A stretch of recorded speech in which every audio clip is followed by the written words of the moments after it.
Сыған әйелі шындықты айтқан екен, бекер құлақ аспаппын. Сәлеметсіздер ме? Мен 24 жастағы бойжеткенмін. Оңтүстіктің қызымын. Қазір Алматыдағы универлердің бірінде сабақ берем. Одан басқа репетитор болып жұмыс жасаймын. Айтайын дегенім жігіт мәселесі. Танысқан жігіттерім бір-екі рет кездескен соң хабарласпай кетеді. Бойым 1,70, салмағым 48 килограмм. Семіз де емеспін. Бір жігітке жар болар түрім де баршылық.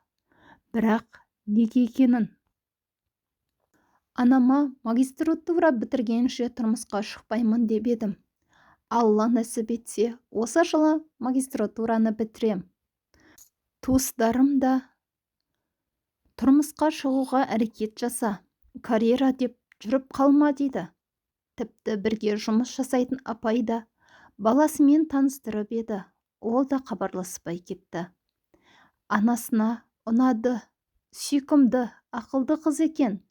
Өзін-өзі ұстауы, мәдениеттілігі ұнады. Бірақ бірдеме одан алшақтатып тұрған сияқты деп айтыпты.